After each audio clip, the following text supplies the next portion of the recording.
All right, so I am going to kick us off tonight with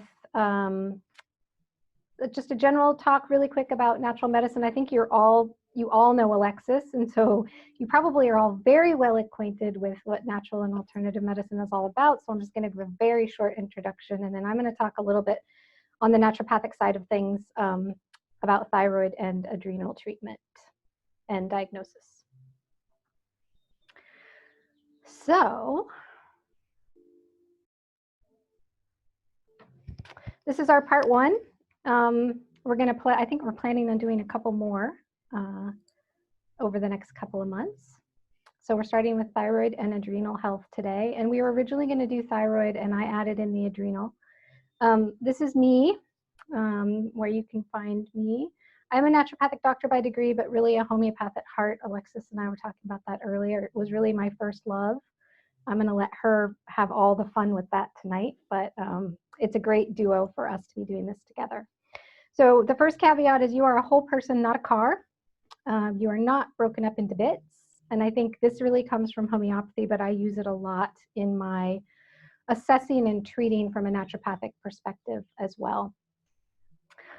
This is a little thing, the wondrous things you can find on the internet that I saw that's so fitting here, that the cure of many diseases is unknown to physicians because they are ignorant of the whole, for the part can never be well unless the whole is well. And that's really what we're talking about. Thyroid gets singled out, and the reason I want to emphasize this now is the thyroid is just a piece in a big puzzle. So our entire system, hormonal or otherwise called endocrine system, is one interconnected complex system.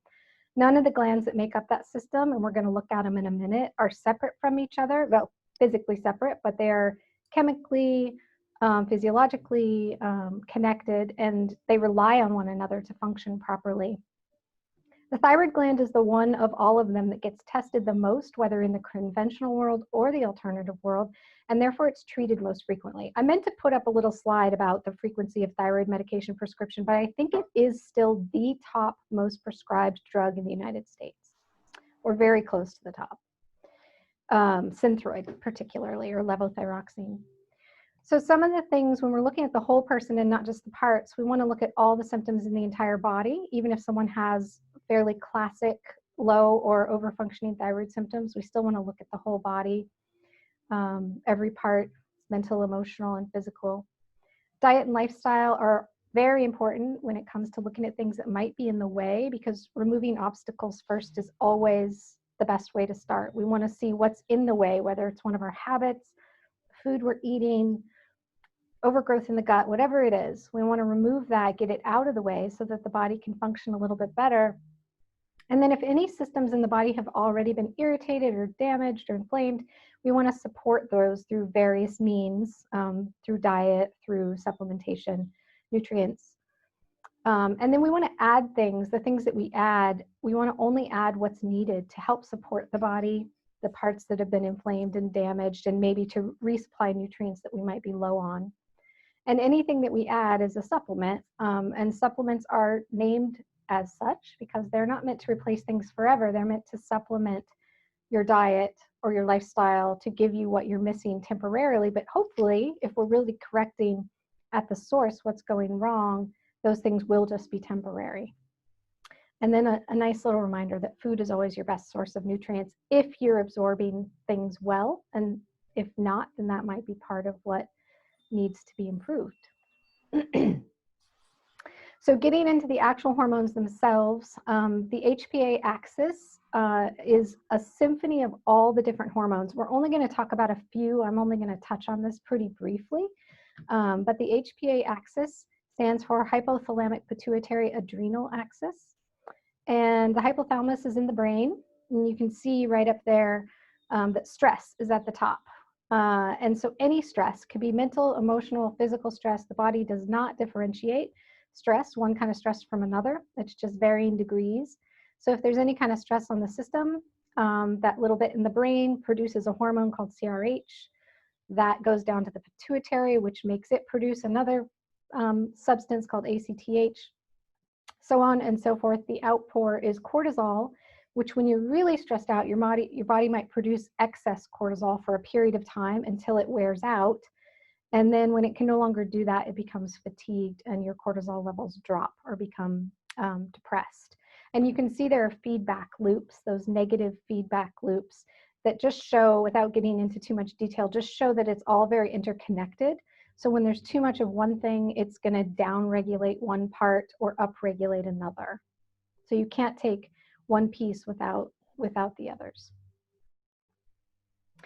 And I just thought this was funny. So, and we'll get back to how this relates to the thyroid, but because the adrenal system really is our energy system and our anti-inflammatory system, it has a lot to do with how well the thyroid produces hormone and then takes that hormone and makes it active. So this just shows in a really funny way that how those hormones are produced. You know, when you're super stressed out and then cortisol comes in and tries to dampen the day and say, hey, shut up, I'm trying to get some stuff done. And then it can only do that for so long, and then it becomes worn out. And you might, over there on the right too, it says cortisol raises glucose levels. So there can be troubles with blood sugar over time with thyroid and adrenal dysfunction. And sometimes that will show up first. So these are kind of the classic symptoms that hypo or underfunctioning thyroid. On a lab test, you would see high TSH, and we're going to look at the other numbers as well, but even conventional doctors, most everyone tests for TSH, thyroid stimulating hormone. Weight gain, hair loss, fatigue, feeling cold all the time, mood changes that are more in the depressed and lack of motivation, kind of feeling down, heavy, sadness, and a lot of difficulty concentrating with brain fog, feeling like the brain is too slow or there's something in the way. This is the most common form of thyroid dysfunction and the thing that gets treated most, but hyperthyroidism is a thing, just way less common, and it would be the opposite for the most part. You would see low TSH on lab test, weight loss, rapid heart rate, things that look like panic attacks or anxiety attacks, feeling really revved up and racing, inability to sleep. The mood changes tend to be more on the irritability side, kind of manic, hyperactive, anxiety. And there's also difficulty concentrating, but it's the type of where you just can't focus your brain on one thing because there's so much going on at any given time. This type of overactive thyroid is usually treated with radiation or surgery. There are some medications, but it's considered, at least conventionally, harder to treat than low thyroid and less common.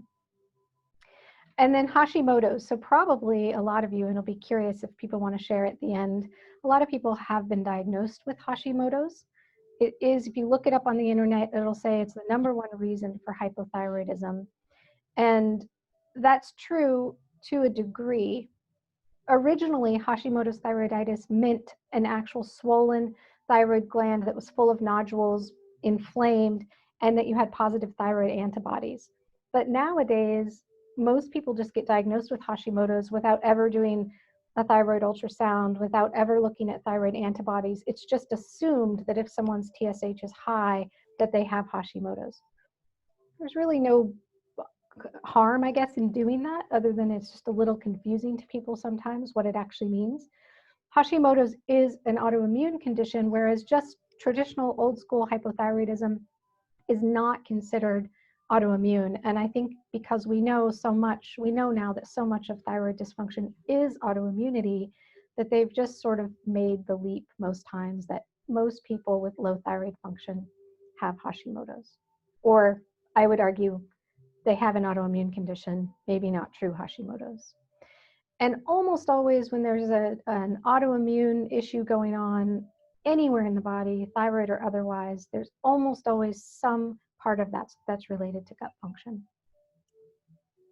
So this is really my wheelhouse. I do a lot of gut treatment. Well, I end up treating a lot of these things, but a lot of it comes back to the gut. So I end up treating a lot of gut dysfunction. And there's so much out there on gut dysfunction. And so I want to relate it back to thyroid and adrenal glands particularly today and give you a little bit more information, because a lot of people will say, my gut is fine, you know, I poop every day, I don't have diarrhea, I don't have abdominal pain, you know, nothing severe, so everything's fine, right? Well, maybe. Sometimes these things can be a little bit more silent. So there's good bugs we've all heard about, there's bad bugs, and then there's a lot of in between. There's a lot of gray area of opportunistic bugs that might be normal, but they can also overgrow and cause us to have a lot of problems breaking down hormones, turning hormones into active forms, all kinds of things. So I always like to start this part off with the poop chart because this is one way that you can quickly see. This stool chart comes from Bristol, England. Bristol, England's probably the most famous thing about it. And what you really want is type 3 or 4. Anything other than 3 or 4 or alternating back and forth, changing here and there, not going every day, every few days is abnormal. And there's probably some more investigating that you could do to figure out why things aren't quite as optimal as you might like them to be. So that's the first thing. Always look, check and see what things look like. See if things, people do this with their kids a lot, but then as when we get to adults, you know, you're always looking at your kids' poop, but then we don't always do it for ourselves. So don't forget. So in a very simple way to start off, the gut-thyroid connection, one of the simplest things that probably a lot of you have heard of is that the gluten molecule, which is a really large molecule, looks a lot like thyroid hormone. Or thyroid gland. And if you have leaky gut, which means the little spaces between the cells in your small intestine lining become a little bit less discretionary about what they let pass through. You've got guards that allow things to come and go between the gut and the bloodstream, which is normal, but they start to not keep tabs quite as well, and they start to let a lot of things through. And if that large gluten molecule happens to get into the bloodstream, the body will think it's a foreign invader and make antibodies against it. If that continues for a long period of time, or you just happen to have an innate sensitivity, the body can become confused, the immune system can become confused and start to make antibodies to itself, and particularly to the thyroid gland.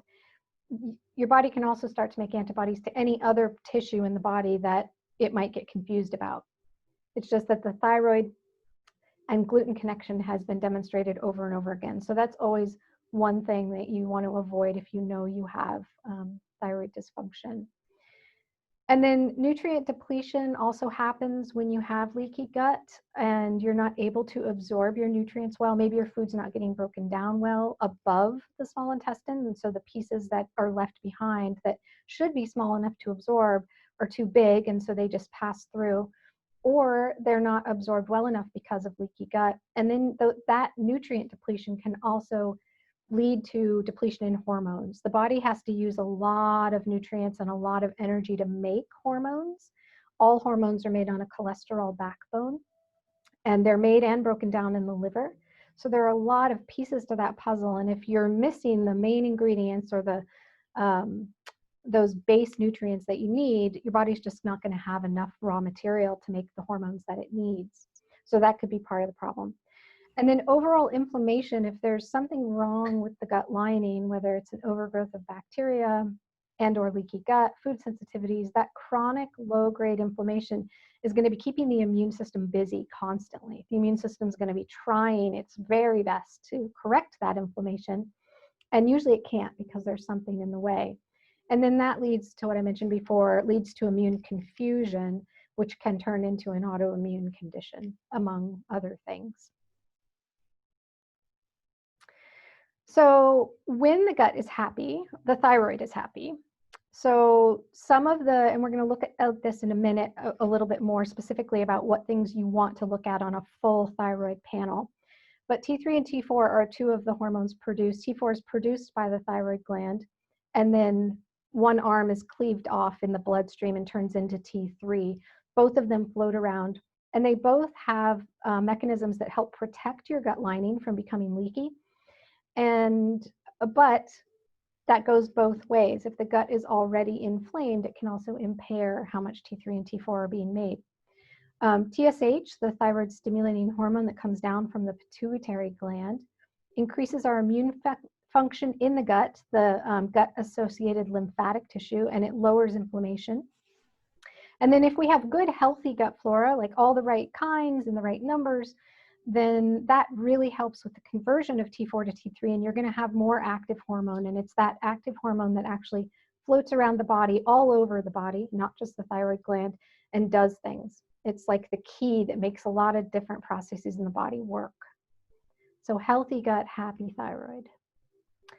Unhealthy gut, unhappy thyroid. So if you have unhealthy gut for whatever reason, the toxins from all of the quote unquote bad gut bacteria, and I put that in quotes because bad often implies that it shouldn't be there, and that's not always the case. Sometimes it should be there, it just shouldn't be so abundant. So whatever's there that's just out of proportion can decrease thyroid levels overall, both T3 and T4. It can dull receptors all over the body, so it makes all the receptors less sensitive to the active T3 that's floating around.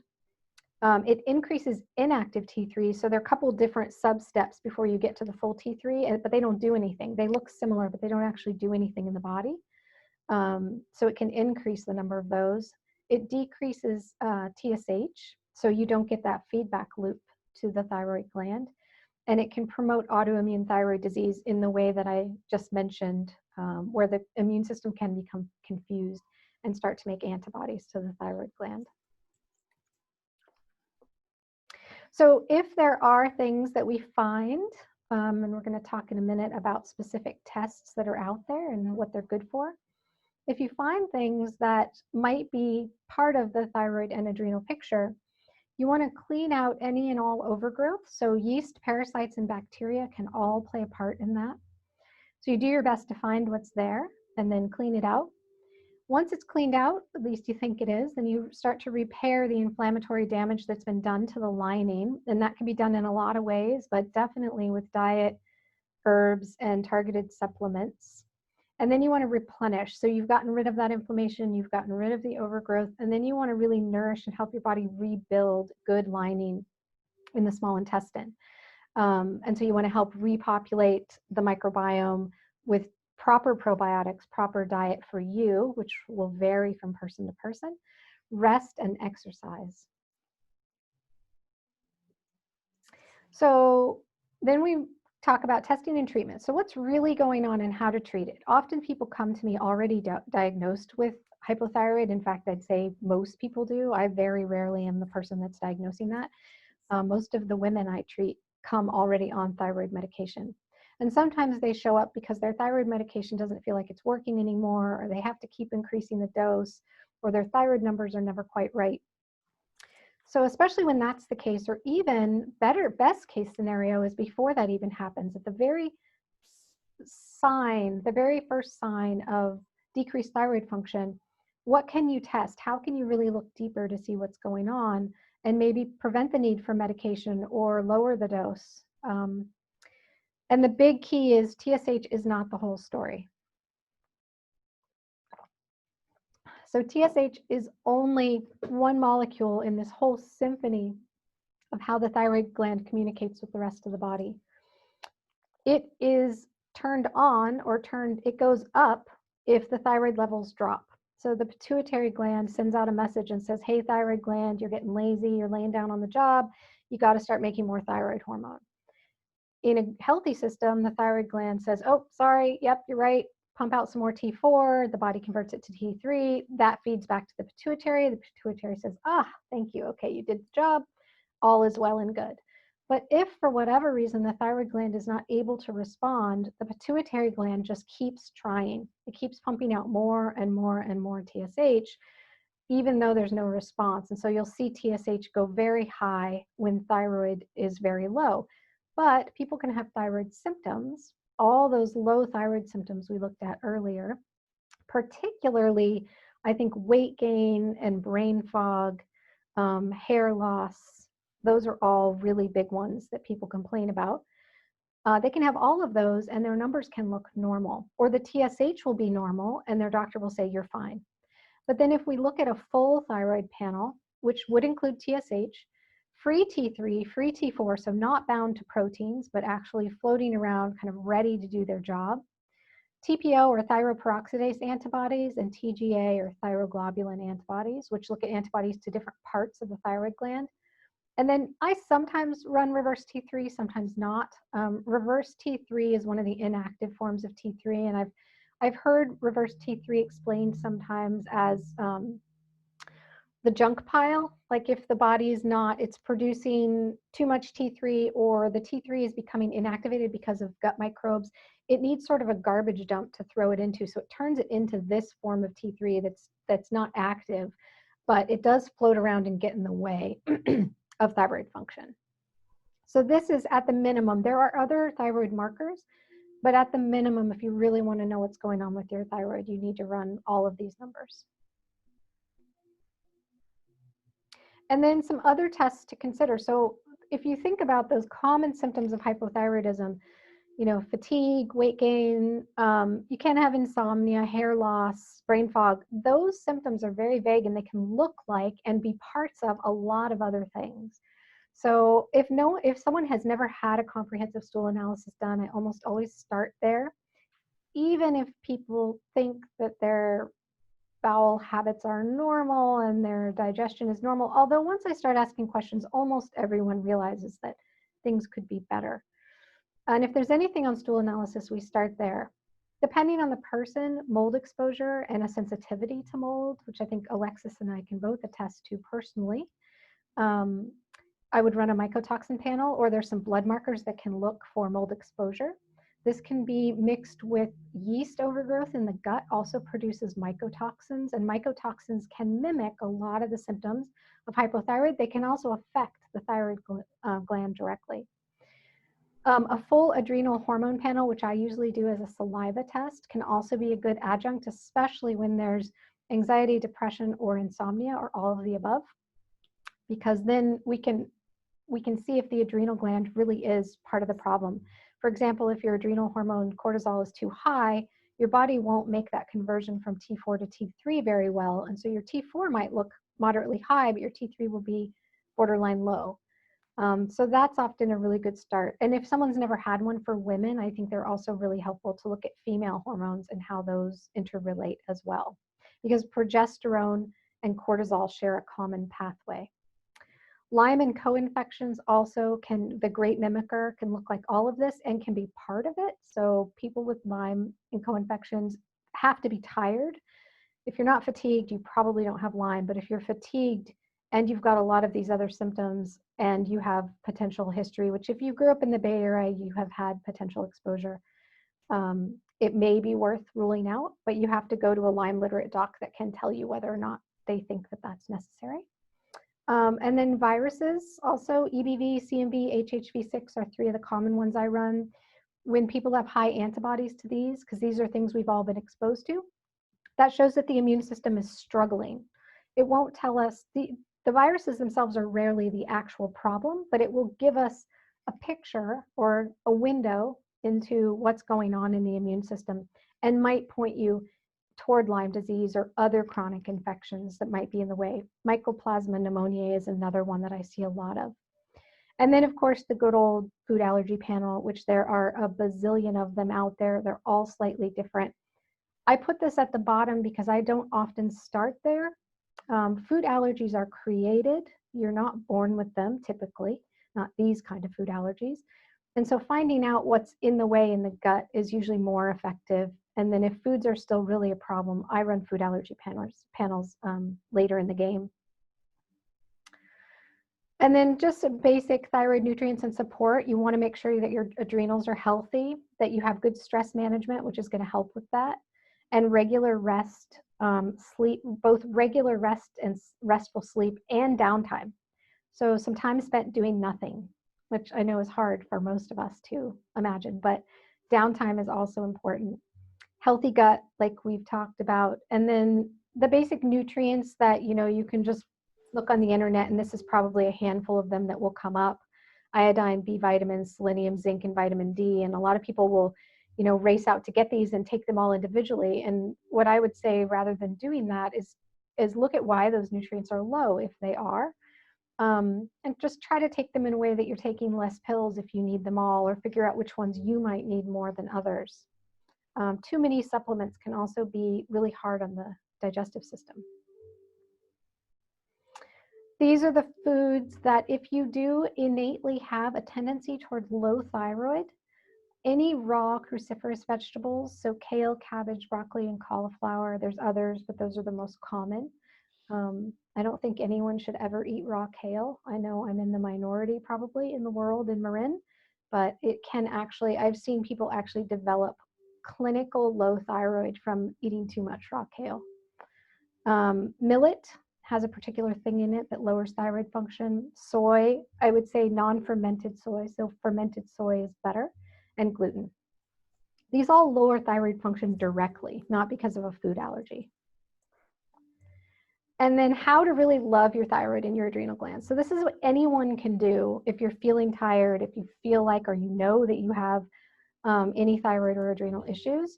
Schedule and regularity are the most important. Sleep and eat meals at the same time every day, even on weekends. Eat whole organic, non-processed foods. Try to stay away from sugar and processed carbs. Eat lots of good fats, which in my book is grass-fed butter and ghee, olive oil, and coconut oil. Rest and decrease your stress as much as you can, or find ways to manage it that work for you. And then exercise to your capacity. So exercise to the point that you feel good afterward. You don't feel like sleeping. You don't feel terrible the next day. You don't feel excessively sore for 2 days after.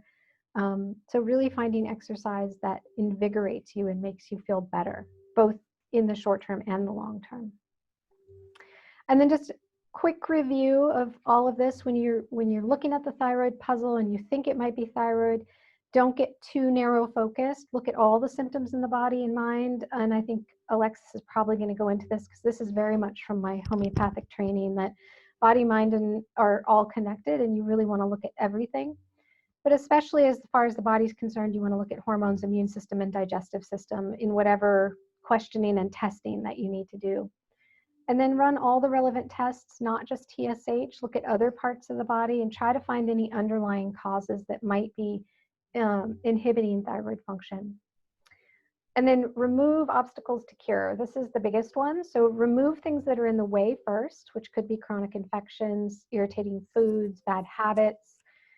And then you see what's left. Once you've removed everything you can, then you see what's left and you go from there.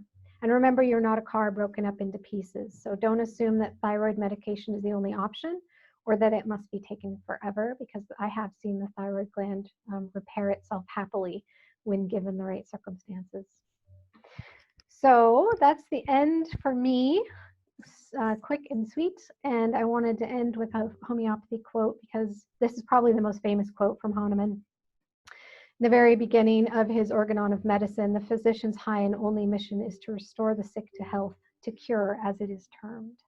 And I think that's what we're always trying to do to the best of our ability, is get everything out of the way that we possibly can, give the body what it needs to heal, and then stand back and help only when we really need to. So on that note, I am going to pass it back over to Alexis. Well, thank you very much. That was a beautiful presentation and transition into homeopathy. Should we take all the questions at the end? Yeah. Okay, we'll take all the questions at the end. Just remember, everyone, to write your questions down. And then at the end, if you have a question, just put your name in the chat, and then we'll call on you to ask your question, because it can get a little confusing with people talking all at once on Zoom. And Audrey asked, can we get a copy of the slides? This is going to be recorded, so I'm going to send out an email to everyone that I emailed the link to today, and you will get a copy of the recording. So the slides will be in the recording as we've presented them. Okay, got it. You can have a copy of my slides. I could send a PDF if you want. You haven't seen my slides yet, so we'll see. Oh yeah, I can send PDFs too, but you will all get a recording. Okay, good. Wonderful. Okay, so I'm going to start. I'm going to share my screen. Share away. Okay, good. So here we are. I'm going to see if it works for me to just do it like a slideshow. Let's see. So this is, I am Alexis White. I have a women's health and family practice in San Anselmo, and I do treat thyroid dysfunction as well as many, many other things, but that's what we're talking about tonight. So we're going to start with a brief overview of homeopathy, since some of you may not know exactly what it is. And so if you do know what it is, it's just a nice refresher. So homeopathy is a specific modality or branch of alternative medicine. And the remedies that are made, the homeopathic remedies, are formulated in a specific homeopathic way. So that is different from herbs, it's different from any other kind of supplement. So it is really its own branch of medicine with homeopathic remedies. There are over 3,000 different discrete homeopathic remedies, but you may have heard of arnica, which is the most popular remedy that everyone has heard of. And what makes homeopathy unique as a practice and a system is that remedies that you need are chosen for you based on your unique symptoms. So it's a little bit of the opposite of going to the allopathic doctor, where anybody with strep throat might go and get a Z-Pak or azithromycin or an antibiotic, and anyone could have that antibiotic. In homeopathy, if 10 people came to me with strep throat, I would take their unique case and I would give them a remedy based on their unique expression of their symptoms. So it's a little bit of an opposite way of looking at case taking and treatment. It is energetic medicine. It's minute diluted doses. That's the homeopathic preparation. And because it's energetic, it works differently in your body, as opposed to, it stimulates your vitality, your body systems to return to health, to be restored back to balance, as opposed to something like an antibiotic, which is a material substance that goes in your body and kills bacteria. This is not material in that same way. And so because of that, it's very gentle. It has no side effects, and it's safe for all ages and all conditions. Everything from babies to grandma, in any condition, can take homeopathic remedies safely. It's effective, it's inexpensive, it's non-toxic, it's green medicine, and it's widely available at health food stores and online. And practicing it is based on simple principles. And the principle is this: it's based on a principle first observed and documented in 400 BC by Paracelsus, and we call it the law of similars. And the law of similars states, like cures like. And what that means in practical terms is that we want to match a patient's symptoms to the known symptoms of a remedy. So we want the symptoms that the patient has and the symptoms of the remedy to be alike. And so here's an example. I think everyone can relate to what it's like to get a bee sting. I think probably everyone's had a bee sting. We all know that a bee sting has the following things in common. It's red. Here's a picture of a bee sting for you. It's red, it's hot, it's swollen, and it's got stinging, burning pain. Now, it might have other things too, but those are some very common symptoms. So if someone gets a bee sting, my job would be to find a remedy with those symptoms, and the symptoms of the bee sting will be neutralized. So we look here at this remedy called Apis. And this is an extract, an excerpt from my Materia Medica. This is the exact wording that came from the Materia Medica that tells us that Apis mellifica has these symptoms: swellings after bites or stings, stinging pain, hives, burning, stinging, itching, redness of skin with sensitivity, edematous swellings, which is with fluid, and it's a specific for insect stings or bites. So we can see that the symptoms of the bee sting and the symptoms of the remedy are alike. And so when we give the remedy Apis to a person who's had a bee sting, it relieves the pain, swelling, and redness in a few minutes.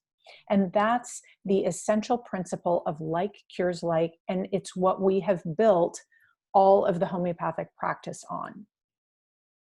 So a bee sting is, of course, an acute condition, and acute conditions or illnesses arise and resolve in a short time. That's a definition of an acute illness. And homeopathy can be used effectively and easily by anyone in acute situations, as long as they have a little training and the tools needed. Maybe some of you have learned some of that. I know that I see some familiar faces here today who have taken some classes with me, and it really is possible for anyone to learn it and apply it at home with your family. But what about the conditions that arise and don't resolve quickly? Conditions that stay for months or years, or things that we're born with and are with us today. So these are chronic problems. And homeopathy's role in the resolution of these kind of chronic problems is to restore harmony and balance to the whole person. Just like Sangita was saying earlier, the mind, the body, and the spirit. Homeopathy is whole person medicine. We never just look at the one part and say, okay, let me just look only at your leg and I will only treat your leg. We're treating everything. And so chronic cases are treated using the same principle of like cures like. And when we're treating chronic disease, it's best to work with a professional. So in acute situations, you can learn how to do it at home. Treat the flu, treat diarrhea and vomiting, treat bee stings, treat injuries and accidents. But when you're treating chronics, it's best to work with a professional homeopath rather than trying to treat yourself. Whenever I teach this, what ends up happening is that my list of chronic things is always much longer than the list of acute things. So here's an example.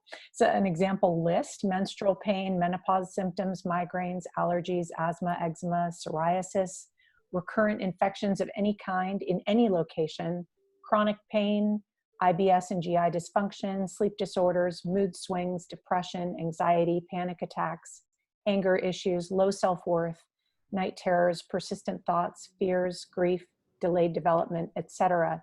These are all chronic issues. And this is just, of course, a short list. I didn't have enough space for every chronic issue. These are all things that I've treated successfully with homeopathy, but you do need to come to a homeopath to treat them. And so tonight's area of discussion for chronic care is thyroid dysfunction. Thyroid dysfunction is a chronic condition. It does not fit into the definition of arising and resolving in a short period of time. It's something actually that kind of creeps up slowly and then ends up lasting a really long time unless you do something about it.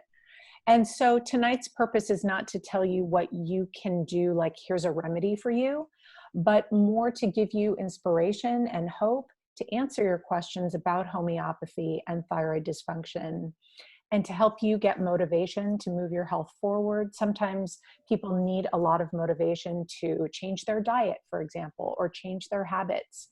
One of the hardest things I find to talk to my clients about, or for my clients to receive from me, is for me to tell them to stop eating gluten or to meditate. These things are much harder than doing other things.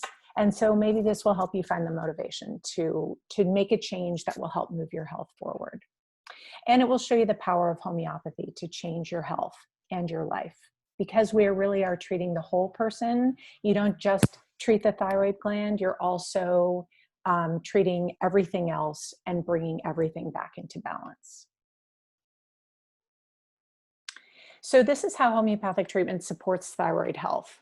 Of course, we're supporting whole body health, mental, emotional health, and homeopathic treatment supports the thyroid directly and can restore normal function. As we've already gone over this with Sangita, but you have hypothyroidism with underactive thyroid, hyperthyroidism with an overactive thyroid, and then you have an autoimmune disease. And again, you've already seen this. My list is a little bit longer than Sangita's. These are classic hypothyroid symptoms. People don't tend to have them all, but if the more you have, the more likely it is a thyroid problem. Of course, you can have anxiety that has nothing to do with your thyroid. It can be, so it's a way to see if I have 10 of these symptoms, that's pointing strongly at a potential thyroid dysfunction. Here are classic hyperthyroid symptoms, which is pretty much the opposite. Instead of being slowed down, it's very revved up. weight loss, irregular heartbeat, increased appetite, tremor, nervousness, anxiety, and so forth. This is something I don't see as much as I see hypothyroid. The hypothyroidism is extremely common. So my job really is to find the right homeopathic remedy for you and your thyroid symptoms. It's all mixed together. It could be hypothyroid, hyperthyroid, and or with autoimmune disease mixed in. So this is what I have here. I can't use my cursor to point it out to you, but what you can see is this long list of remedies. And in the top left corner there, you can see generalities, weariness. This is a rubric that comes from my homeopathic book that tells me for this symptom of fatigue up in the upper left-hand corner, there are 721 remedies that have the symptom of fatigue. And that means that there are a lot to choose from. And your remedy, if you have fatigue, is probably in there, but that's a lot. So that's a really big rubric. And what we'll see is that as we go down this list, you'll see that there are hundreds and hundreds of remedies in these rubrics. So many remedies for me to choose from to find exactly the right remedy for you. We've got heavy menses here. Menses is your menstrual period, profuse menses. We've got 445 remedies to choose from. And one of those is going to be right for you if that's your symptom. Hair falling out, that's a very common one that I see. Slowed heart rate, depression, here we have 903 remedies. So this is a way of just showing you that there are so many remedies that can treat these things. However, of course, we are really looking to find the right homeopathic remedy for you, because each person is in their unique state, which is made up of the totality of their symptoms. It's like a constellation that's made up of stars. Each constellation is a unique pattern, and your symptoms are the stars of your constellation that makes up you. So in the consult, we look for everything that contributes to your overall state, your mental, emotional, and physical symptoms. And when we find that totality, then we're finding your constellation, and we can find the remedy that matches you the best. So for example, let's say you do have Hashimoto's, and over on the left, you see this list. You've got dry skin, elevated cholesterol, you've got heavy periods, brain fog, and you have an enlarged, swollen, inflamed thyroid gland. But you are also overly responsible, fastidious and orderly, you like to stay busy, you've got to exercise or else, you've got cold sores, heavy periods with clotting, and you've got Hashimoto's. So then we're looking at your mental emotional symptoms. We're looking at what makes you feel better, what must you have, what kinds of things you avoid, and we're looking at your physical symptoms. And so then we come up with something like this. This is called a repertorization chart, where I've put in all the symptoms there on the left, and that represents the totality of you and your symptoms, just like you, the constellation. And then on the top, what we see are the remedies for me to begin researching. What might be right for you? Look, there's Natrum Muriaticum is the first one, and then Lycopodium and Sepia, Calcarea Carbonica, carcinosin. And then I have a place to begin to start looking for a remedy that would match you. But when I think of thyroid dysfunction, there's a short list of remedies that I often consider that frequently have thyroid dysfunction as a part of the picture. And that's Sepia, Natrum Muriaticum, Calc Carb or Calcarea Carbonicum, carcinosin, Iodium, Lachesis, belladonna, Carbonicum, and Spongia. Interestingly, many of these remedies come from the ocean. Sepia is a cuttlefish, and Natrum Muriaticum is salt. That's just a fancy way of saying sodium chloride. Calcarea Carbonicum comes from the inner lining of an oyster. And then Spongia is actually a sea sponge, that the living creature, the sponge. So the point is that maybe your remedy is not on this list, but that there is a remedy that's just for you, that will bring you back into balance and restore health, including your thyroid, because your thyroid is just part of the greater system of you. So I was going to tell you a little bit about 3 of these remedies that I find very commonly treat thyroid issues. And the reason that I want to tell you about them is I want you to appreciate the fully fleshed out nature of these remedies, that they have lots and lots of mental, emotional symptoms, lots and lots of physical symptoms, and that they almost come to life like a character who comes to life. And so as I start to describe it, maybe you'll say to yourself, oh, wow, that sounds like me, or wow, that sounds like my mother, or that sounds like this friend of mine, or maybe it sounds like, Woody Allen, who's a little bit neurotic. And, so you can see that they are fully fleshed out characters. So this is Natrum Muriaticum, the salt, sodium chloride. And the mental state of Natrum Muriaticum is a very responsible and dignified person who is very affected by grief, loss, and disappointment. And this, of course, can lead to a depressed state in which the Natrum Muriaticum person dwells on past griefs and humiliations. And so there's a lot of rumination, thinking about things that happened in the past that were not the way she wanted it. And so, of course, there's grudge holding and thinking about how people wronged her. She tends to be serious, proper, and responsible, easily offended or wounded, and greatly affected by embarrassment. Fastidious, perfectionistic, on time, and can be hypochondriacal. They often fear robbers or someone breaking into the house because this is a kind of feeling of lack of safety and security, that you can't protect yourself. Also fear of the dark and claustrophobia. And I'm just going to take a moment and say that a person who needs Natrum Muriaticum might not have every single symptom that I'm mentioning. This is sort of the fleshed out picture. And then what I'll find is that someone might have 50, 60, 70% of the symptoms of Natrum Muriaticum. This is the general mental state. The physical symptoms of Natrum Muriaticum run the gamut. There can really be in any system, but it's very well known for headaches, especially extremely severe migraines that feel like hammers beating the head. And they are worse from light, sun, reading, noise, and the period. They get cold sores and canker sores. They have hay fever with mucus like egg white, premenstrual syndrome with irritability and sadness, back pain, insomnia, especially from thoughts of grief or dwelling on these disagreeable things that they dwell on in the daytime too. Colitis with sudden urging and diarrhea for stool, sudden urging for stool.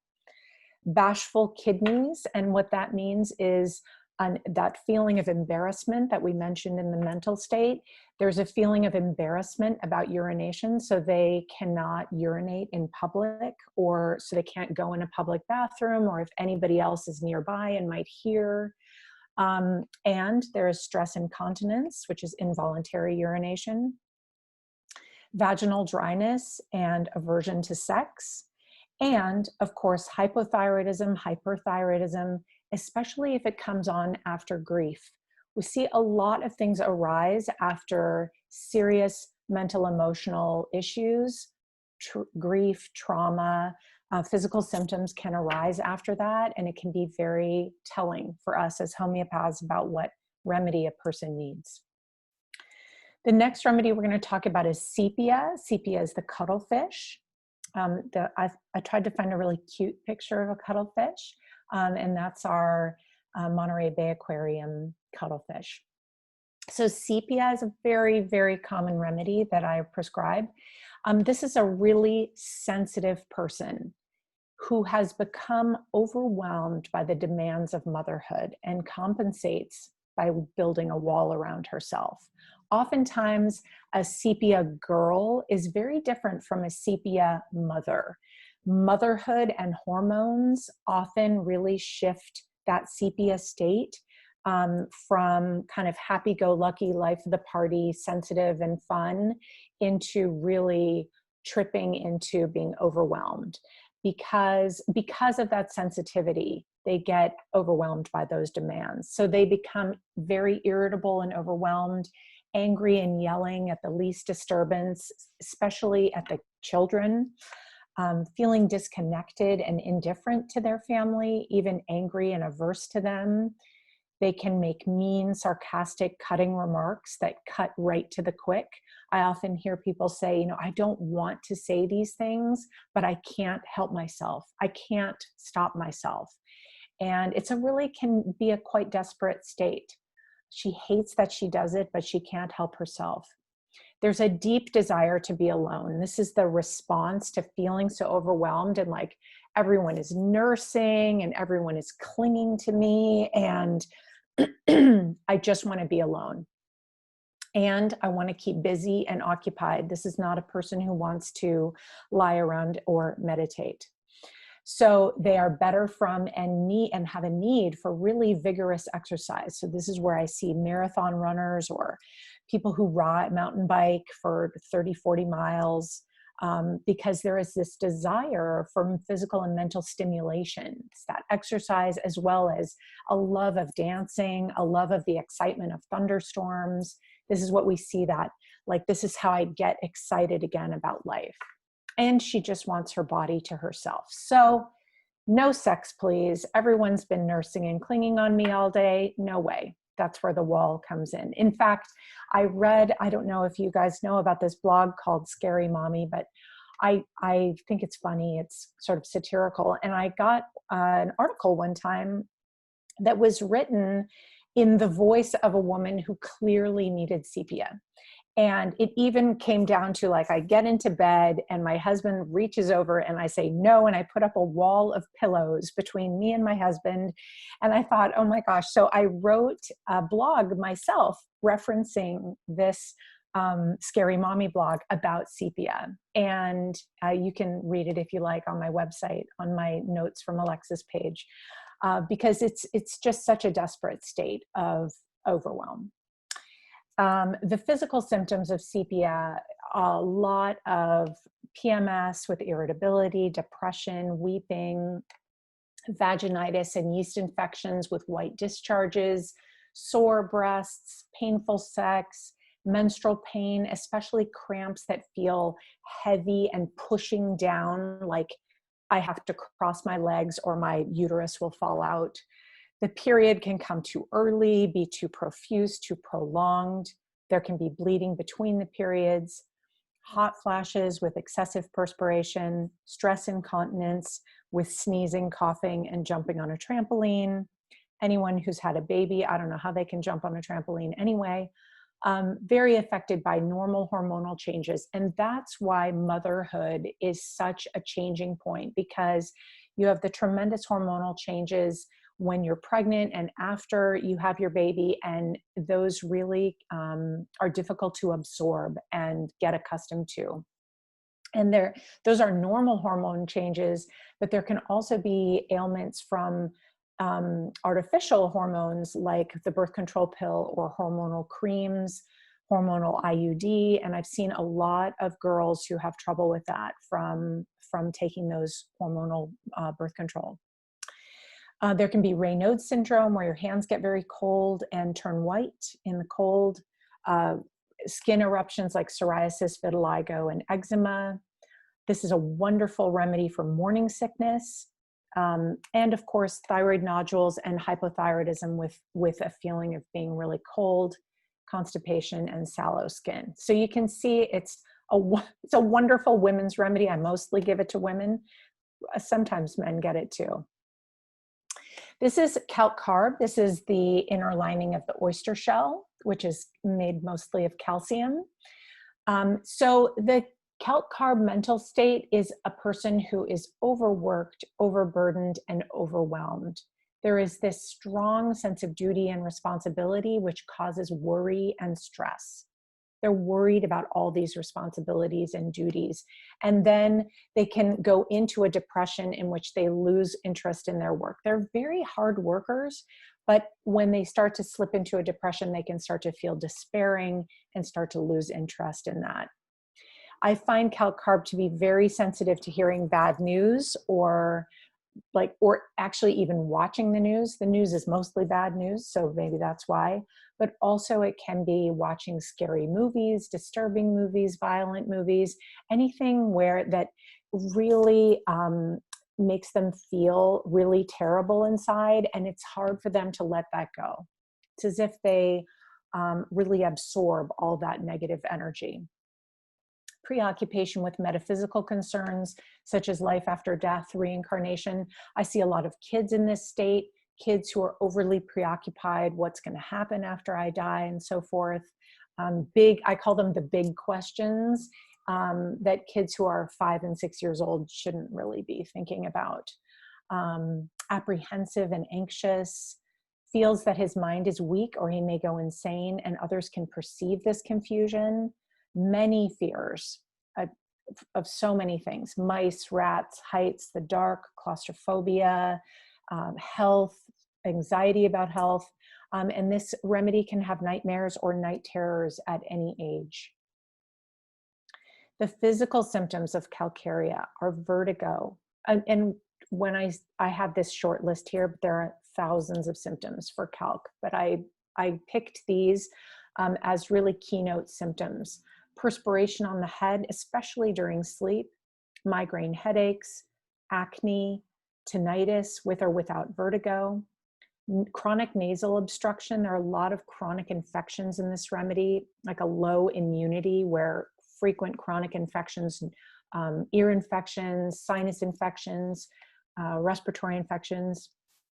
So you've got nasal obstruction with hay fever, swollen, painful breasts before the period, back weakness and low back pain, and lots of skin conditions, everything, boils, abscesses, eczema, psoriasis, warts, cracking, especially cracking of the tips of the fingers, indigestion and heartburn, constipation is a really big one, fibroids, menstrual period can be too early, too profuse, too long, chilly and worse from cold, and then goiter and hypothyroid conditions. So I have here a case to share with you of a 43-year-old woman with thyroid dysfunction and a goiter, which is kind of unusual to see a goiter in this day and age. So this woman came in with a chief complaint of brain fog and difficulty concentrating. And she said that she had neurological symptoms, which I put in quotes because I'm not really sure that they were neurological, but that's what she called them. So we're going to say that she had neurological symptoms, which included having a feeling of being drunk, even though she wasn't drunk, a feeling of being out of her body, and a feeling that her head and limbs felt really heavy. And these symptoms she thinks came on during her vacation, but she's a very busy person, so maybe they came on sooner. So that was hard for her to tell me. But she has some extreme stress events in her recent past. Her father died. Her mother is sick with cancer. She has a stressful marriage. She has an abusive ex-husband who also has a terminal disease, and she has a toxic job. So these are all, just like Sangita was talking about, the level of stress and how that affects us. It affects our gut, it affects our hormones. And so all of those things could have contributed to ongoing dysfunction and inflammation. She says she's a control freak. She said those words. That's why they're in quotes. She desires stimulation. She's very busy and fills her calendar with social events and doing things almost every night. She prefers to be in control of the plans and the execution of the plans, so things are, quote, done right. She's highly annoyed by clutter and disarray in her house, and she's better with intense exercise and sweating. And like a hot, cold plunge, roller coasters, thriller, horror movies, and thunderstorms. So you see that desire for stimulation. And she is very social. She has anxiety about her health, which borders on the hypochondriacal. She told me she feared her daughter had leprosy when she had a staph infection. She fears the staph may be in her brain from swimming in a murky lake. She's fixated on her fears that she may end up with Alzheimer's like her father. And she's very aggravated from being told no. And this triggers in her a kind of self-injurious rebelliousness. For example, she might do something radical that ends up hurting her, but just to prove the point that she's in control of her own life. She has a goiter, which is the swollen, inflamed thyroid gland. I don't know if you can see me. I see Sangita, but I don't know if you can see me. I'm pointing at my throat. She has a long history of high TSH and low T3, but this is just a classic symptom. Not a symptom, a problem. Her doctor didn't recommend any treatment, so she's not taking any medication. I see this a lot where doctors look at the high TSH and they don't recommend anything. So people don't do anything. They don't even make any lifestyle changes. And if you don't make any changes at all, it's just going to continue on in that way, especially with this level of stress that this woman has. She has low ferritin. Those are your iron stores. She has polycystic ovarian syndrome, another hormonal issue. She's got low libido, and she has stringy coagulated bleeding during her menstrual period. So what did I do? I created this rubric chart for her, just like I showed you before. This is the actual chart that I pulled right out of my computer, where you can see that I created a rubric here to be busy. She desires stimulation, anxiety about her health, a goiter and thyroid disease, difficult concentration, taking in that brain fog, ailments from grief, ailments from contradiction, and then her ropey, stringy period, and this numbness and insensibility, the heaviness of her limbs. And so what we see here are a bunch of remedies for me to research: Ignatia, Sepia, Natrum Muriaticum, phosphorus. So of course I researched all of those. And what I did is I ended up giving her Sepia. So I gave her 30C daily, which is a very common prescription for me to put a homeopathic pellet into a dropper bottle of water and have someone take that every day. And I find that allows me the flexibility of upping the remedy by giving it more, or I can reduce the remedy and give it fewer times per week. So I can adjust if needed, but it gives a little bit of daily support, every day supporting that thyroid gland, supporting the whole system. And so our first follow-up after 2 months showed improvement across the board in almost every symptom. Her brain fog is clearing up. It's 80% better, with a much better ability to concentrate. Her neurological symptoms, as we in quotes, are 20% improved. She has less need to keep busy, and she's more able to chill and relax. She's more relaxed with the state of her house and less need for stimulating activities to feel balanced. Her anxiety about her health has improved 50%. After 4 months, we see improvements are maintained, and we got some blood work done, and we saw that her thyroid hormones are normalizing, that her TSH is lowering because it was too high, indicating hypothyroidism. When your TSH is too high, that's your body saying, come on, thyroid gland, make some more. And your T3, which is the actual thyroid hormone that your thyroid gland outputs, was increasing. And so that's a normalizing situation. So I'm going to just repeat exactly what Sangita said before, which is that you need more than supplements and homeopathic remedies to be healthy. And what I didn't put on here is removing the obstacles to cure, which I think is really a great point. And something that's really important is to remove the things that are harming you and your body and creating problems, and then add in things that create healing. And what everybody needs is stress reduction, a regular daily practice of stress reduction. Everybody needs restful sleep, at least 8 hours. And everybody needs to eat whole, healthy foods, including good fats. Everybody needs exercise, and studies show it's actually more beneficial if you like it. So pick something you like. Don't just go to the gym and run on a treadmill because you're just getting it out of the way. Go find something that you like. Maybe it's rock climbing, maybe it's paddle boarding, maybe it's mountain biking. But if you like it, it's more beneficial. You need playtime, just doing something you like. You need connecting time with your spouse, your children, your friends, and you need downtime. alone time where you can reflect and just rest. So these are also really important. It's not just the remedy, it's the three-legged stool of the remedy, plus removing the obstacles to cure and adding in the things that our bodies really need. And as I said before, telling people they need to reduce their stress, people are highly resistant to that. Telling people they need to sleep for 8 hours. Most of my patients like to go to bed at about 1 a.m. because that time is the only time they have to themselves between 10 p.m. when their kids or their teenagers go to sleep, and they have time to themselves. But it's important to find that time during the day so that you can get your sleep. Here is just a quick slide with some resources. If you want to do homeopathy at home, you really need remedies. And you need books that tell you need the remedies so that you can give them, and you need the books so you know what remedy to give. They go together. And I have a practical guide for homeopathy that I've written that's available for download on my website. It's available automatically when you sign up for my newsletter on my website, but it's also available at this link that I've put here. And I can come back to that if anybody is interested, but that is the end of my presentation. So let me see. Let me go back here. Sangita is muted. So maybe now we could take some questions.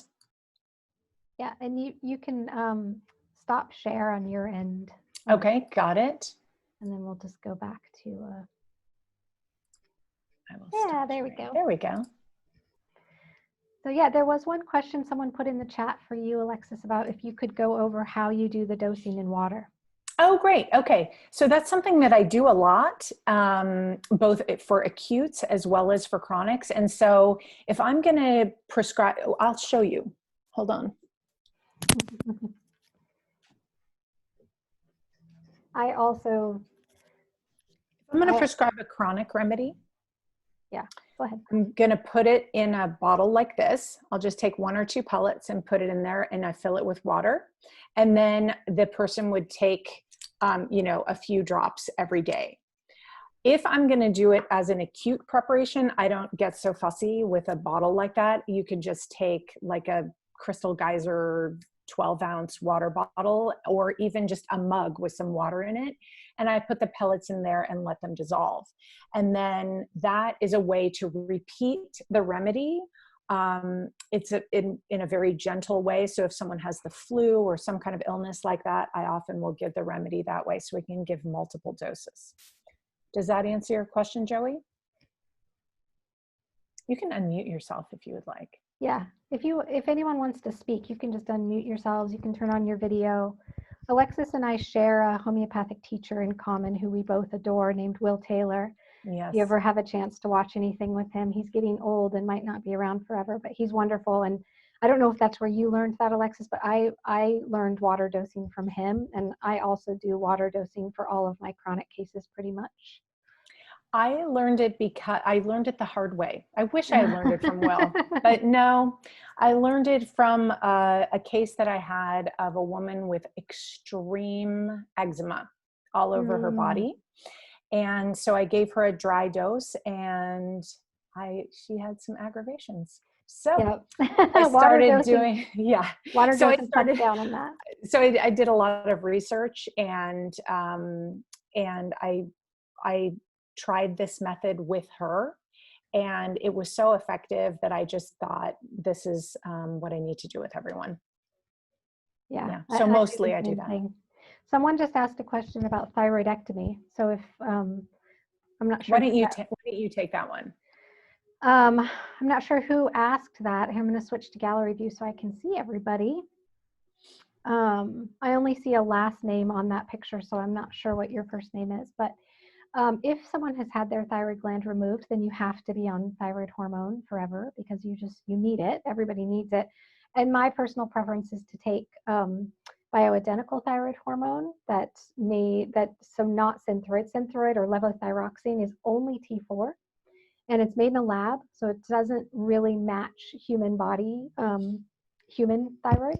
So I like NatureThyroid. There's a few different brands. We have NatureThyroid in my office here. I work at Be Well. This is where I'm in my boss's office right now. We carry NatureThyroid in the office, and it's a combination of T4 and T3.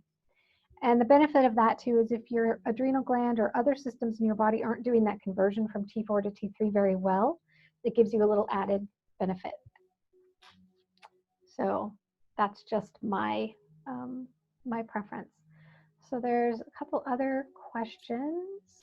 Why? So for me, why do you prefer saliva over urine testing? It's not really. They're both good.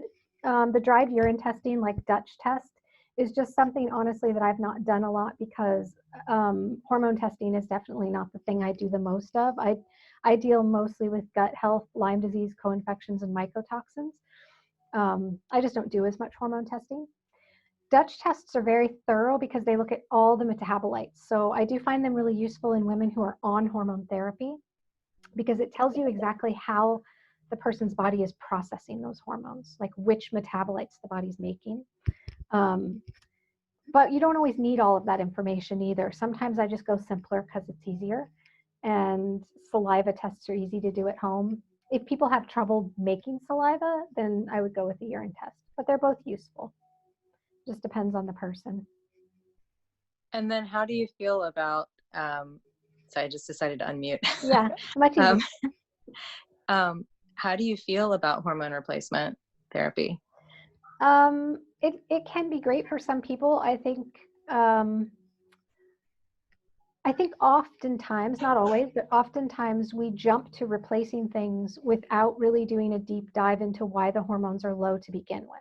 So my only real issue is I like to exhaust all the possibilities of why are someone's hormones low, because they're or abnormally, the ratio is off. So usually it's estrogen's too high and progesterone's too low in women, but there's often not enough digging deep to figure out why. There's sort of an assumption that when we get to a certain age, I can't tell you how many women come in and say, well, I'm just getting older.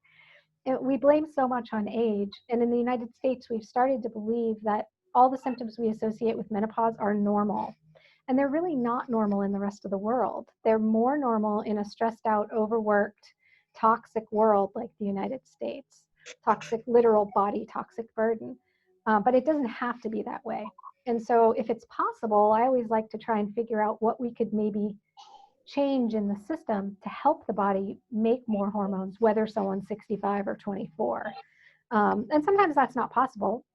And even sometimes in the short term, hormone replacement helps people to feel a little better. But they don't necessarily need to be on it forever either. It could be a temporary thing like a supplement. And then the other thing is often, because I deal with a lot of Lyme disease and chronic infections, that oftentimes when chronic infections are the issue, people will feel worse on hormone replacement therapy, even though their labs indicate that they should feel better. There's no real reason why they shouldn't feel better from a little added progesterone or some estrogen and testosterone cream. So if someone has pretty adverse reactions to even bioidentical hormones, I'm always very suspicious that there's something else going on. And it's usually like the viruses that you were mentioning earlier, like Epstein-Barr or Lyme. There's some sort of body burden that's not allowing the body to process the hormones well. There's lots of reasons why that could be. I've just seen it happen most commonly in my patients who have chronic infections of all kinds. So high viral load, sometimes Lyme and co-infections, bacteria, yeast, and parasites in the gut. So any kind of body burden of organisms that are confusing the immune system often also puts a heavy burden on the liver. And the liver is like the place where hormones are made and broken down. So I don't actually scientifically know, just my clinical assumption is that there is some burden on the liver and the immune system. And it's sort of like the bucket's already full and you're adding something else into the bucket that you're asking the body to process, and it just can't do it. And so it responds kind of in the opposite way that you would expect the body to respond. That doesn't happen that commonly, but I've seen it enough that it's almost become a test for me. Like someone will come to me already on hormones, because my boss, Dr. Brent, does a lot of hormone replacement. And they actually feel worse than they did 3 or 4 or 6 months before. And then we start to dig a little deeper and figure out, well, why is that? Thank you so much. Yeah. Any other questions? Anybody have any questions? I have a question. Yeah. I have a question that came up during your presentation, Yeah. which is how do rest and exercise help heal the gut?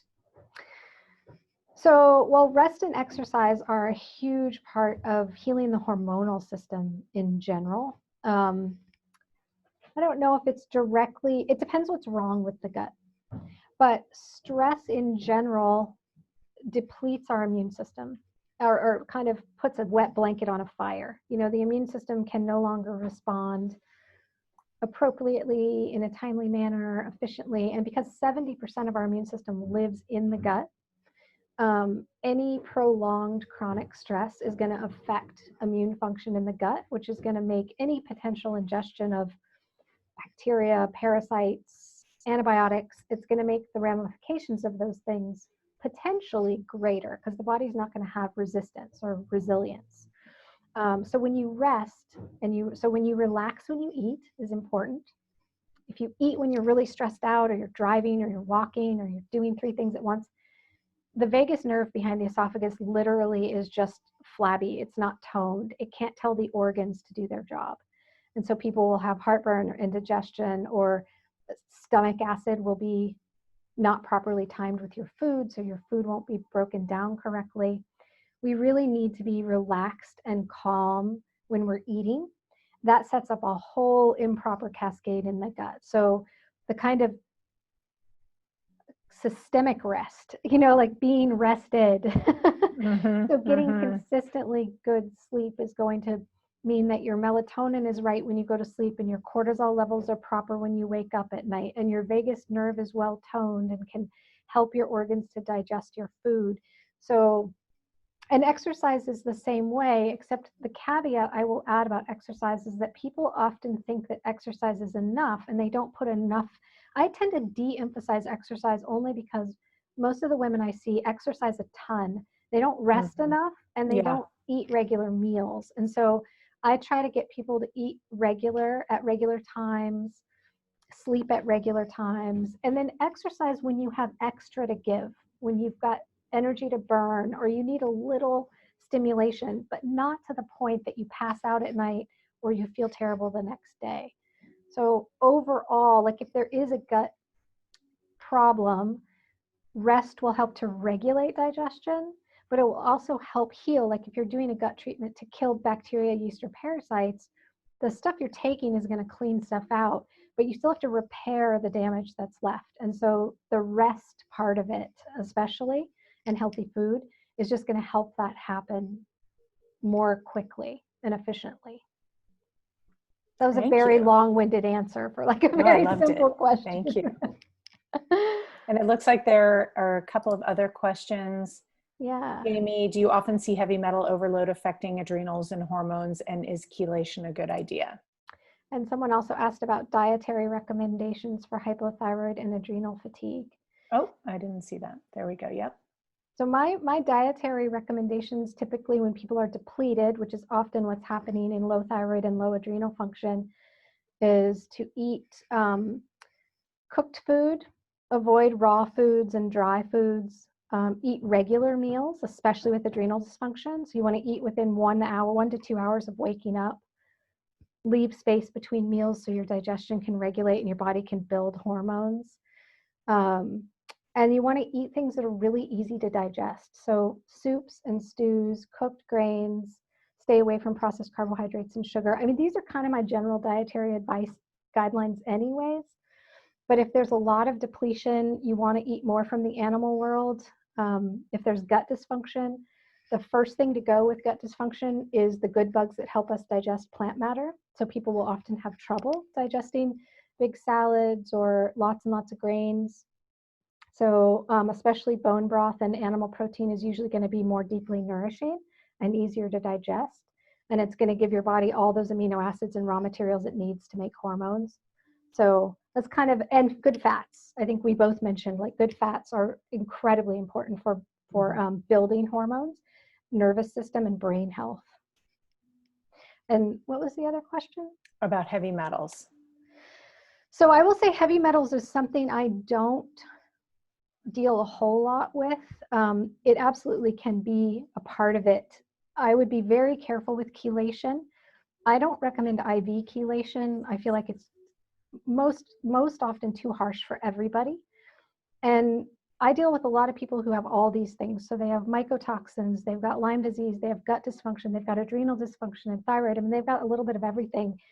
And in those cases, you really have to pick off what's on the top of the pile first. And for me, that's almost always gut dysfunction, because without a healthy gut, you're not going to have a healthy liver function. You can't detox anything, metals, toxins, die off, nothing. So you really need solid gut function to be able to withstand and get the benefit from any of the other treatments. And chelation is a pretty harsh treatment. So you really want to nourish and, firm up the body's constitution before you go down that road. But I often find that if you do it in the right order and you really clean someone's body up, if it's heavily toxic, that you can do oral chelation with pretty simple herbs and nutrients, and the body will do a lot of that on its own. But it's not the first thing I start with, unless we find just absolutely nothing else, which so far in my career has never happened. There's almost always something else to deal with. So would you have the same dietary guidelines for managing inflammation and low estrogen? I'm so glad someone asked about intermittent fasting. And another diet question. Nobody wants to talk; they just want to type questions. Okay. So inflammation and low estrogen. It depends what kind of inflammation it is. In general, inflammation is better dealt with on a more paleo-style diet with, of course, quality meat. So grass-fed beef is really high in omega-3 fatty acids, just like deep water fish, but without the metal toxicity, as is grass-fed butter. Anything grass-fed from a cow, although dairy tends to be irritating to people who have gut dysfunction or inflammation. So inflammation is our body's natural immune response to something that's gone wrong. And it's not a bad thing. It's only a bad thing when it keeps going unchecked. So yes, an anti-inflammatory diet would be similar. And low estrogen really depends on why the estrogen is low. Again, I would look at gut and liver dysfunction, figure out why that might be low. And then in someone who's postmenopausal, you might want to do low dose estrogen, testosterone cream, and progesterone at night. I mean, those can be really helpful for a lot of people. And then fat. Oh, Daphne, you asked me the question about fat. I love it. You definitely don't want to avoid fat ever, but especially in children and as we get older. Children need it for developing brains, and as we get older and things just naturally dry out, we also need it to maintain all of that nervous tissue, to prevent the nerves from being deteriorated, to feed the brain. So I would absolutely not avoid fat, but you want quality fats. You want to avoid plant oils, canola, safflower, sunflower, fryer oils, that kind of stuff, and really do healthy meat fats and butter and ghee and olive oil. But fats are important. Oh, were you going to say something, Daphne? Oh, she started barking just now. My friends will eat no fat. They won't. What would you say to them? I mean, they will eat milk. They will carve the fat off all the meat. That's a holdover, I think. So that's a holdover from an era, I think. Like when I was a kid, I remember my mother trying to get my father to drink skim milk, and he threw a fit. And he grew up on a dairy farm. He's like, "Are you kidding me? I'm not drinking blue water." So there was a period of time where fat-free was the thing. And sometimes people just get stuck in that and they don't really look for anything else. And so it's a habit. They've just decided probably 20 years ago that low fat was the way to go. And the conventional world also will often vilify fat as being a bad thing because they're not looking at quality or quantity of fat. They're just saying, well, fat, increases heart disease, which is really not true. Sugar and carbohydrates are much, much, much worse for heart disease than fat or even cholesterol. Cholesterol is such a non-issue, and the overimportance that conventional medicine places on cholesterol is just a giant waste of time. It's really sugar is the big, big, big problem. And the problem with low-fat diets is a lot of those low-fat pre-made foods add sugar or sugar-like things or starches into them to make them thicker and creamier and to make them taste more like full-fat products. So then you're getting the double whammy. You're getting the starches and sugar, and you're not getting the beneficial fats. So I would just do your best to say, you really want to protect your brain from Alzheimer's, eat fat. It really is helpful to prevent dementia and Alzheimer's. And What then, about the intermittent fasting? yeah, so someone asked about intermittent fasting. So there's a lot of takes on intermittent fasting. If you look at ancient cultures like Ayurvedic and Chinese medicine, they all have the basic dietary advice is, you know, you don't eat past 7 o'clock, you go to bed by 10, you get your 8 hours of sleep, you get up at 6, you eat you do your meditation or whatever in the morning, and eat by 7 or 8. So if you don't eat after 7 and you don't eat till 8 or 9 the next morning, that's 14 hours. But what people have turned that into is they eat at 9 or 10 o'clock at night and they don't eat till noon or 1 the next day. That is not good for your hormonal system in any way. Our hormonal system, melatonin goes up at night, it makes us sleepy.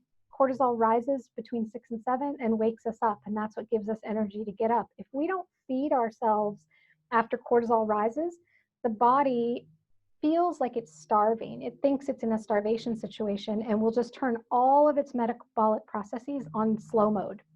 It kind of still thinks you're asleep. Like, hey, we're giving you this cortisol energy boost, get going. And you're not, and if you don't listen and feed the machine, the machine just puts itself on pause and waits for that fuel to come.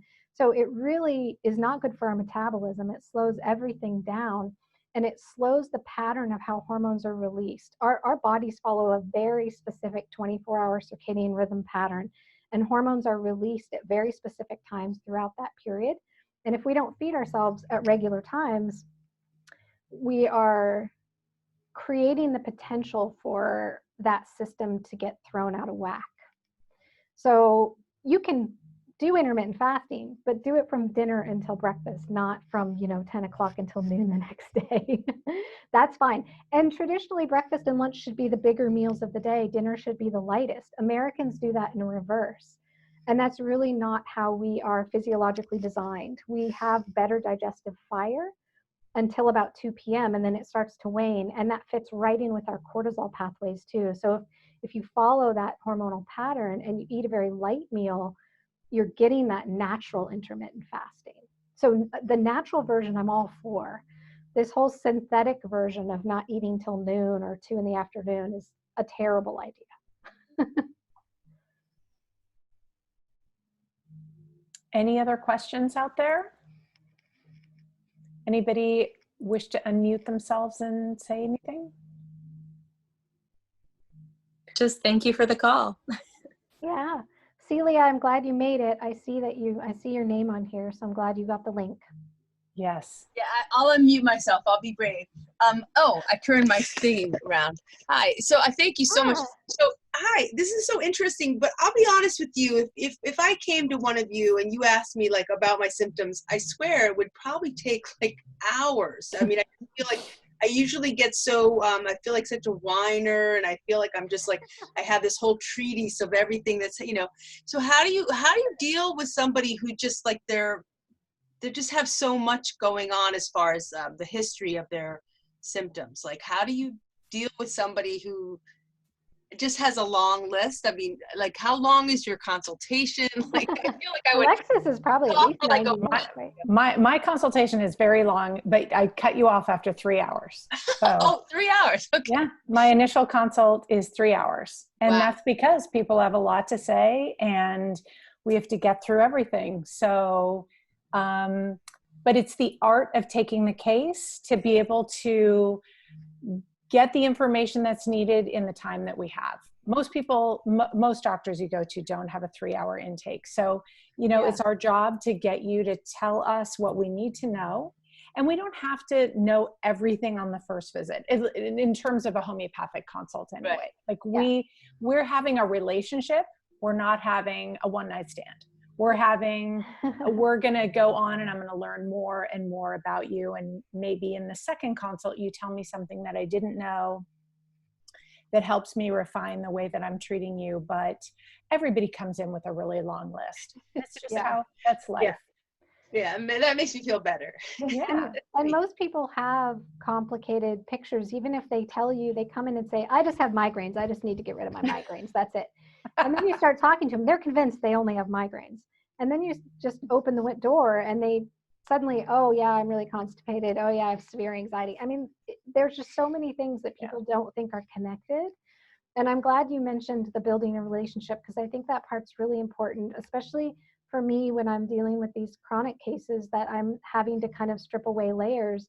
It really involves getting to know the person over time and seeing how they respond. Like a lot of times after a month protocol, people will say, I don't feel any different. This happened to me when I was doing homeopathy too, that I don't feel any different. But then you actually come in and I start asking questions. Well, what about this that you told me? And they're like, oh yeah, that thing's gone. It hasn't even happened all month. Oh yeah, I What forgot migraines? it. Totally. Yeah, I don't haven't get had a headache migraines. in like What do 6 you weeks. mean? But they don't feel like different in some extreme way they were expecting. And so checking in really helps to remind people that they are actually getting better. And especially when people have things like Lyme disease and it can feel like such a drudgery of it, things never improving. It's really good to have the doctor as your cheerleader. Like, no, you are getting better. Remember when you only slept 3 hours at a time and now you're sleeping the whole night? Like, yes, you're still in pain, but you're doing better. And so, yeah, you can never get it all in the first visit. But that's the beauty of working with people long term. Agreed. Thank you. Yeah. Well, if there are no more questions. Someone asked if, I'm not sure who this question is for, but I believe the answer is yes, we both see remote patients, right? Yes. Everything right now is on Zoom. Yeah. I do have a question. Sorry, let me put the video. I think I heard you saying at the end, Sangita, that yes, you could have your thyroid recovered, like no medicine needed at the end of the treatment. And like how many years of treatment? And like right now I'm taking 75. Would you slowly go back like 50, 25 until you don't need it at all? Yeah, but only when the whole person is feeling better. Like weaning off medication is not necessary, but some people just don't want to take a pill for the rest of their life. But they've been told once you start taking thyroid medicine, you have to take it forever. And I've just seen that not be true. I will say, Alexis and I were talking about this a little before everyone arrived, that a lot of my most cured thyroid cases are homeopathic cases at the end of the day. We might have spent 6 months cleaning up their gut and doing other things, but ultimately the thing that kind of cured them or pushed them into that real state of feeling great was a really well chosen homeopathic remedy. I found that sometimes when people's systems are too overburdened with toxins, infections, gut dysbiosis, that even the best homeopathic remedy can't do its best work. Like it can't really get into the system, or it'll last for a little while and then go away. The effects will be felt for a little while, but you just can't make it hold no matter how many times you change the potency and the dosing. And I learned my lesson with that a couple of times in Maine, where everybody had Lyme disease, and that as people's overall system improved, and this is totally my own theory, but because homeopathy is a deep energetic medicine that's working on the vital force, it's like if the vitality is so low and being pulled in so many directions, I feel like your body doesn't have the energy to really give a lasting curative response to that remedy. Even if you give it daily, it's like the body just can't, give it. It just doesn't have anything to give. And so when you remove those things that are in the way, then, the remedy can swoop in and do its job, and the body can respond in an appropriate way, in a lasting way. But there's no time frame as to when people can get off thyroid medication. I had, one woman who came to me with an undiagnosed gluten allergy. We got her off of gluten, did a couple, maybe 3 months of some gut healing and tune-up, and I gave her Natrum Muriaticum from day one, but we also did some other naturopathic stuff. And within 3 months, she had done this herself. I didn't have anything to do with it. She just stopped taking her thyroid medication. I had given her refills and she just decided she wasn't going to take it anymore. And on testing, her thyroid numbers had normalized. So, you know, that is probably atypical in how fast that happened. I would say that was maybe 6 months max. I don't really remember, but somewhere between 3 and 6 for a more complex case. But it is possible. Unless the thyroid Thank has you. been radiated or cut out, it can potentially be revived. Is that the same for the adrenals? Thank you. The adrenals even more so, because the adrenal glands they're our energy center in a different way. The thyroid manages metabolism, but the adrenal system is kind of our natural opiates. Cortisol is kind of like natural Advil. It's a natural anti-inflammatory. So when we sleep at night, the low level of cortisol heals up any inflammatory oxidative damage that's happened during the day, just normal stuff that happens from being alive. But if our body's overburdened and the adrenal glands are, you know, we're really stressed out or we're eating improperly or there's chronic inflammation, they're going to be pumping out too much cortisol and then eventually too little. But when they're the great example of when you take things out of the way and you change lifestyle and diet habits and you give some adrenal support, the adrenals can come back relatively quickly.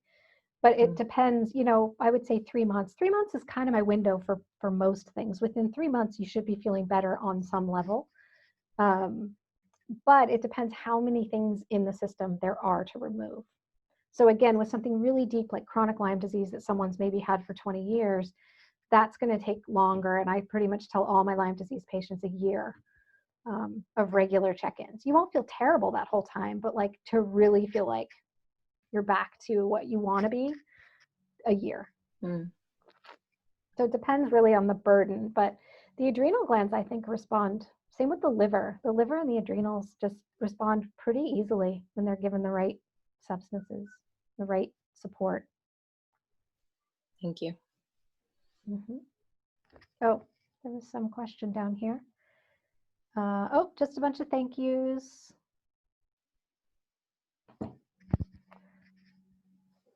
All right. Well, I think I Yeah. think we can sign off. Thank you all so much for joining us. It's really been fun and great to see you guys.